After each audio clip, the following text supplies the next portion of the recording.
Beleza, pessoal. Continuando aqui o nosso tema de velocidade média, só que agora nós vamos discutir os exercícios aplicados a esse tema, tá bom? Então, a primeira questão que surge aqui para a gente é uma da PUC de Minas, né? E o que ele pede nessa questão? Vamos entender ela, né, de forma resumida. Eu tenho um veículo trafegando numa avenida e eu quero que esse veículo, representado por essa bolinha amarela, pegue todos os sinais verdes, tá? E o que ele fala de informação aqui para gente? Ele diz que a distância entre dois sinais verdes é de 175 metros, ou seja, isso daqui representa o deslocamento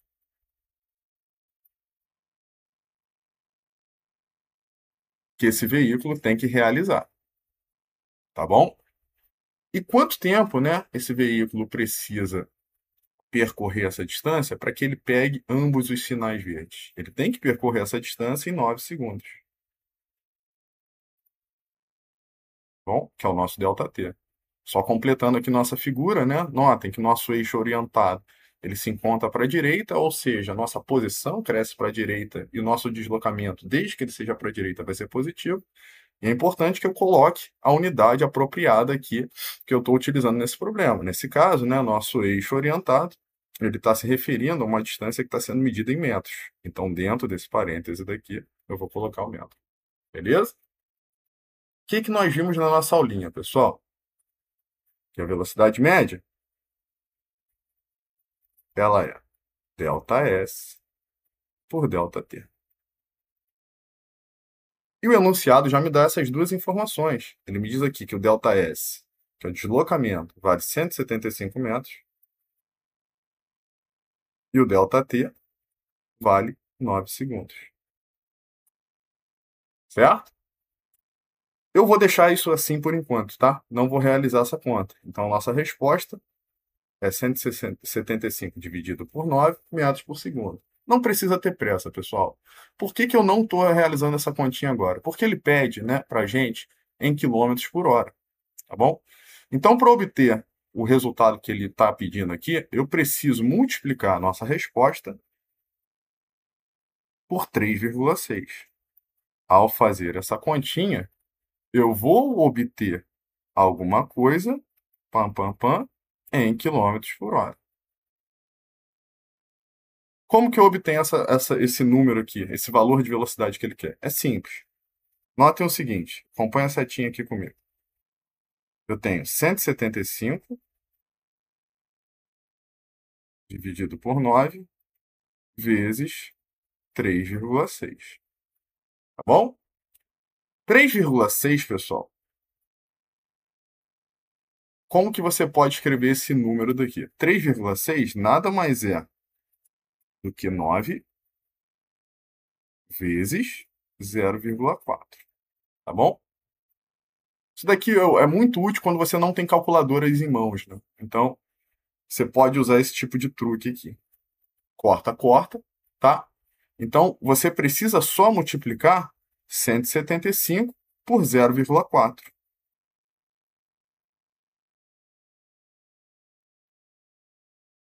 Se eu fizer essa continha, e agora eu dou uma roubadinha, né? Só para você não perder muito tempo no vídeo. Uso a calculadora. Isso daqui vai dar para gente 70 quilômetros por hora. Bom, que é a letra C.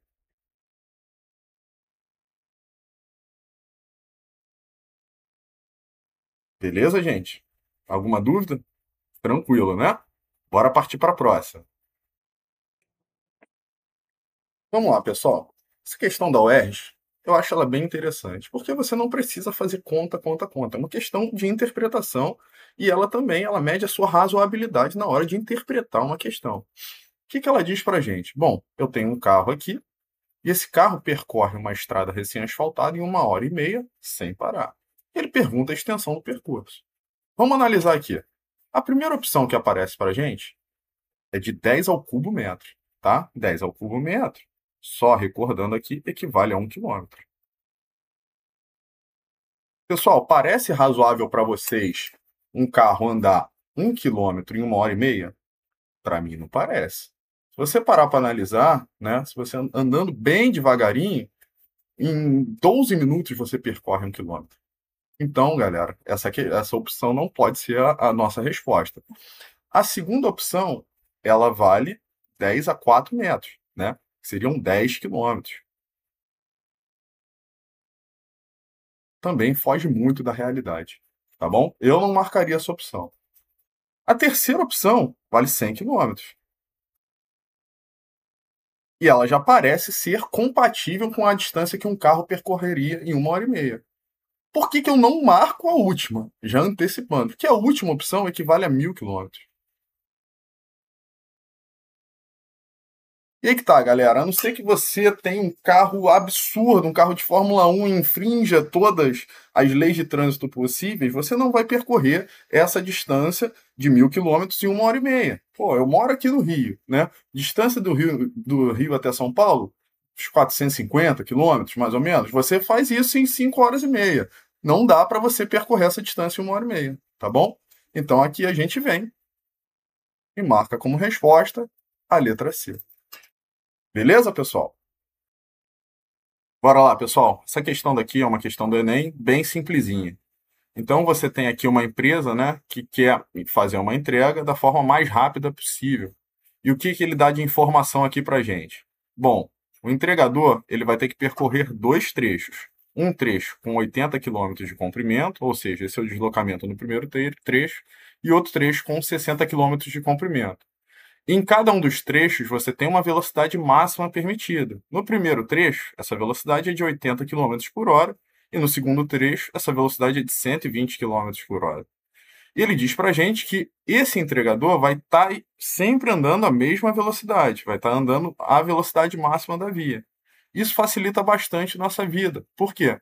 Notem bem, no trecho 1, se a via mede 80 quilômetros e ele só pode trafegar a 80 quilômetros por hora, isso significa que no trecho 1, deixa eu botar até de cor diferente aqui para facilitar a gente, no trecho 1, o tempo que ele demora, o ΔT1, vai ser de 1 hora. Não precisa nem fazer conta. Sua velocidade média é 80 quilômetros por hora. Se você andou 80 quilômetros, isso significa que o tempo necessário para esse deslocamento foi de 1 hora. Tá? E qual é o tempo que ele demora no trecho 2? Notem bem, no trecho 2, ele pode andar a uma velocidade maior. Ele pode andar 120 quilômetros por hora. Isso significa o quê, pessoal? Que se em 1 hora ele vai percorrer 120 quilômetros, né, 60 quilômetros, que é a metade disso, ele percorre em meia hora. Ou seja, o intervalo de tempo do trecho 2 é 0,5 hora. Então, o tempo total que ele vai demorar vai ser qual, pessoal? Vai ser o tempo do trecho 1 mais o tempo do trecho 2. 1 hora mais meia hora dá 1 hora e meia. Beleza, gente? Bem de boa essa, né? Bem bobinha. Vamos partir para a próxima. Então vamos lá, pessoal. Para fechar, eu tenho uma questãozinha aqui da EAR do ano de 2022 que eu achei bem bacaninha. O que acontece nessa questão? Alguém efetua um disparo na beira de um lago e num barco que se encontra a 248 metros, né? Você tem dois microfones, um imediatamente acima do outro. O que isso significa, né? Significa que a distância do atirador, né, até o microfone 1 é basicamente a mesma distância até o microfone 2, tá bom?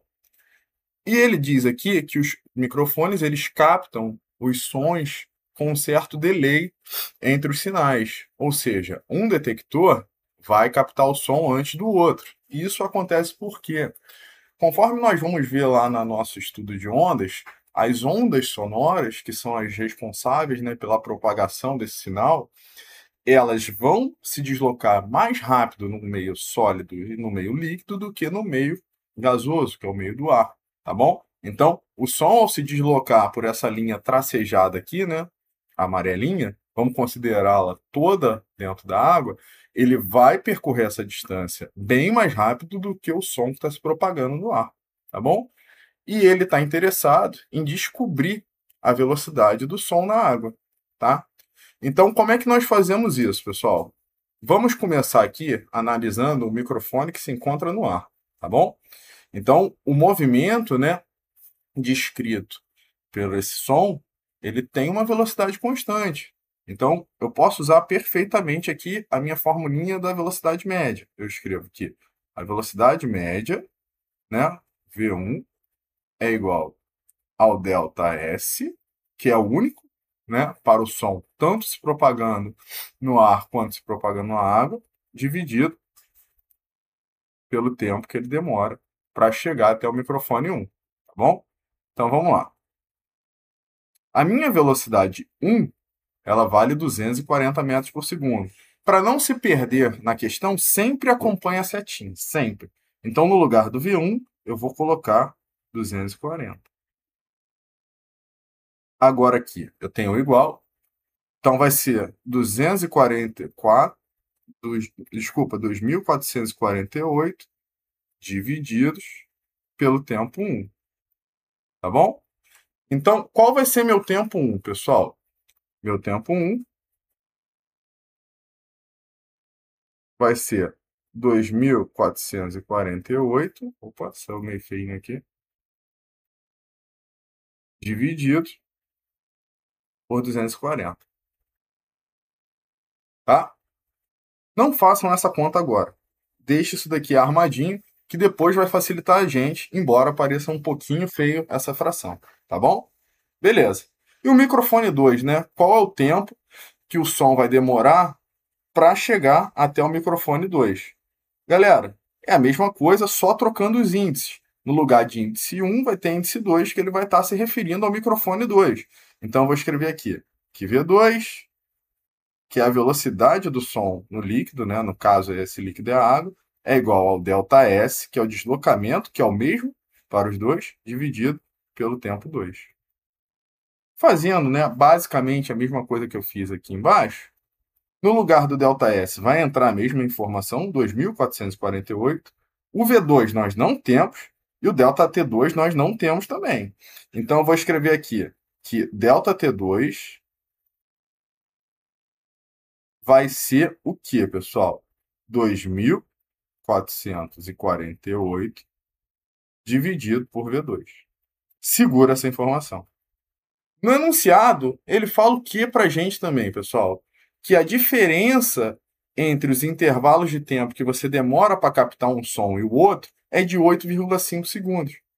Como você demora mais para captar o som no ar do que o som que vai pela água, o que nós podemos escrever aqui? Nós podemos escrever que o ΔT1 ele é maior do que o ΔT2, logo, ΔT1 menos ΔT2 vale os 8,5 que ele falou para a gente lá no enunciado. E daqui para frente, pessoal, é fazer continha e correr para abraço. Vamos lá, no lugar do ΔT1, eu vou botar 2.448 dividido por 240, certo? Menos. No lugar do ΔT2, 2.448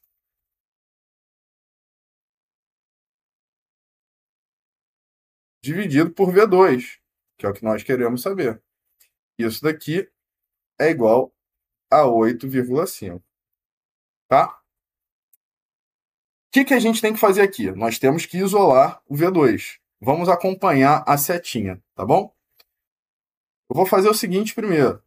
Eu vou passar esse elemento para o lado esquerdo, tá bom? E eu vou passar esse fator daqui, ó, o menos 2.448 sobre V2, para o lado direito. O que acontece quando eu faço isso? Do meu lado esquerdo, vai ficar geral em verde agora, pessoal. Vai ficar 2.448 menos 8,5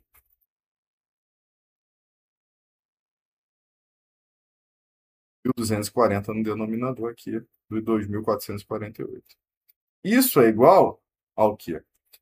2.448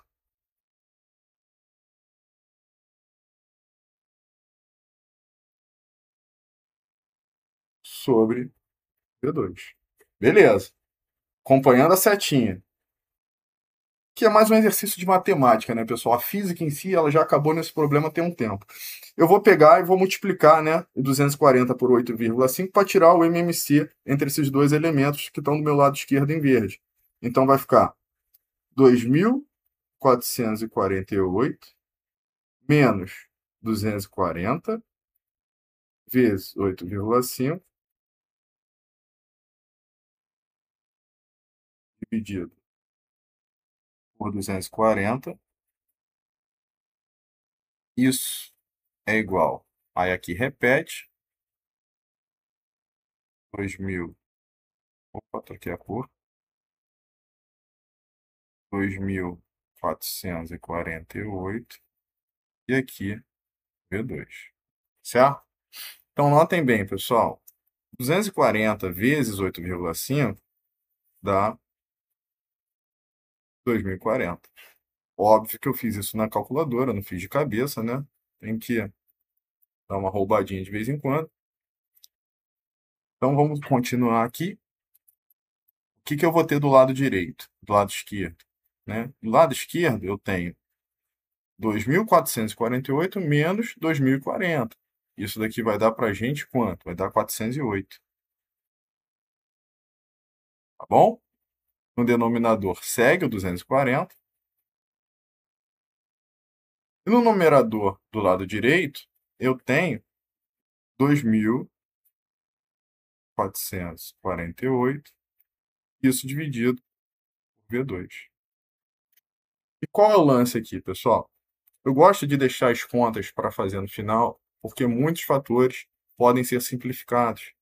Então, o que eu notei, né, quando eu fiz essa questão previamente? Eu vi que 6 vezes 408 dá 2.448.